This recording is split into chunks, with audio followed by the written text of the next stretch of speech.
सूर्याच्या प्रकाशाने जसे अंधाराचे साम्राज्य नष्ट होते, तसेच आत्मज्ञानी रूपी तेजाने षडरिपूंचा संहार होतो. काम, क्रोध, लोभ, मोह, मद आणि मत्सर हे षडविकार मोक्षप्राप्तीच्या प्रवासातील अडथळे आहेत.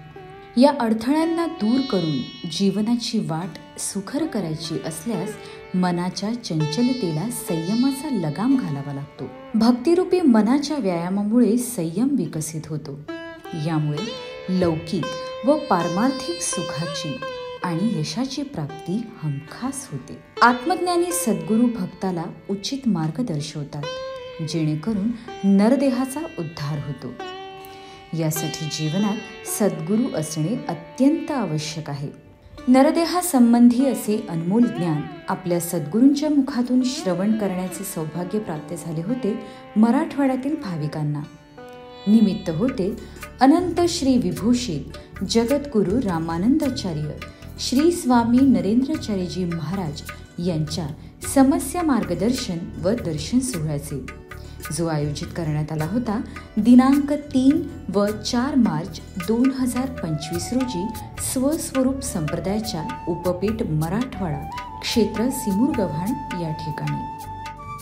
सोहळ्याच्या ठिकाणी उपपीठावर परमपूज्य जगद्गुरुश्रींचे आगमन होताच वातावरण प्रफुल्लित झाले.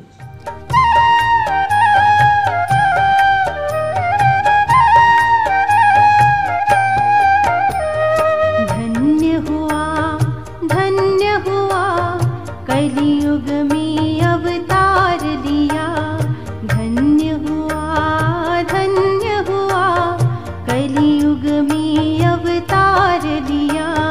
1966 साल में 21 अक्टूबर रात में, 1966 साल में 21 अक्टूबर रात में नाणिज में तूने जन्म लिया.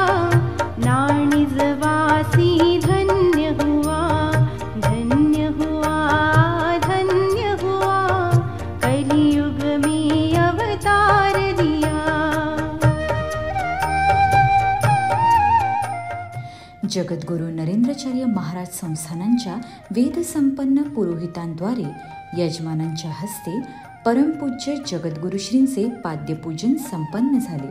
प्रवचन संपल्यानंतर गुरुचरणांच्या दर्शनासाठी लांबच लांब रांगा सज्ज झाल्या.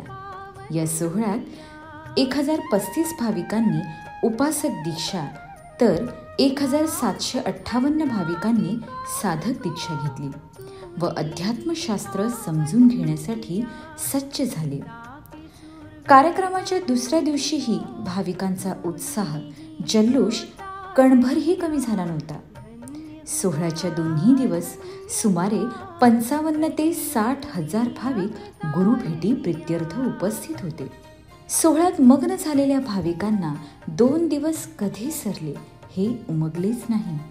अगदी लहान मुलांपासून वृद्ध व्यक्तींपर्यंत सर्वच जण कार्यक्रमाचा मनसोक्त आनंद घेत होते. दुसऱ्या दिवशीची संध्याकाळ झाली व निरोपारती संपन्न झाली. पुष्प उधळण करून गुरुचरणी सर्वांनी गाऱ्हाणे घातले आणि परमपूज्य जगद्गुरुश्रींचा निरोप घेतला. श्री गुरुदेव.